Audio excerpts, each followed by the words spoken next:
Hi, can you believe it? We are in Unit 5 of the Teaching Statistics Through Data Investigations MOOC for Educators. In this unit, we'll be focusing on the analysis and interpretation phase of our investigative cycle. When we're thinking about the analysis phase, we want our students to have opportunities to represent their data in a variety of ways, to be able to look for trends in the data, to notice what do they see, what's going on here, how are they going to tell the story with the data, and hopefully what other factors or variables might be influencing the trends that they see. We also want them to be making claims that are strongly connected to the context of the data. Every decision that they make with the data should be context related. In doing so, we want their claims to be probabilistic in nature because, after all, we cannot be 100% sure. However, as students are developing in their levels of sophistication, they'll be building their tool set of more sophisticated ways to be able to describe their certainty in their claims. So, in Unit 4, you had an opportunity to download a data set, a sample of data from the Census of Schools project. We did this purposely because we wanted you to experience what raw data can look like and how messy it can be. Hopefully this gave you some ideas and that you learned some valuable lessons of how you might deal with such data in your classroom. In this unit, you'll have an opportunity to see what students do with messy data and how they choose to filter and to narrow in on an appropriate range of data given the context of the question that they're exploring, and to focus in on cases that are appropriate and make decisions accordingly. In this unit, we have some brief, essential readings and handouts that can help you in thinking about ways of supporting your students in informal inference.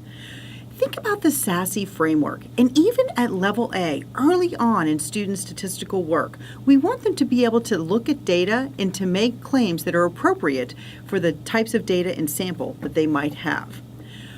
In doing so, we want to help you in building your ways of supporting students in making informal inferences so that they don't have to wait until they have the full arsenal of full hypothesis testing to engage in inference. In this unit, you'll be able to continue your work with the Census at School data, either in its raw, messy form or a clean version that we have for you, so that you can continue looking at investigative questions that you thought were interesting or that perhaps you think your students might find interesting. You'll be able to take a look at these and think about the teaching strategies that you want to implement in your classroom to help your students engage in analysis and interpretation. In the analysis and interpretation phases, it's very important for students to think about ways to represent their data so that they can make sense of the distributions and to tell their story about the data. Obviously, we think that technology can really facilitate this process. Our students have an opportunity to create different visual displays of the data and to compute various statistical measures. But most importantly, they can begin to coordinate these two. And by coordinating measures and visuals, they can start describing rich things about those distributions, such as center, shape, spread, and looking for trends and associations among variables. So, our expert panel will share with us what they think technology does for them in the classroom and how it changes the work that we do in statistics. You'll continue to have access to the free online data visualization tool so that you can continue to play with the Census at School data and do your own analysis work, and also access many other free data sets available at that site.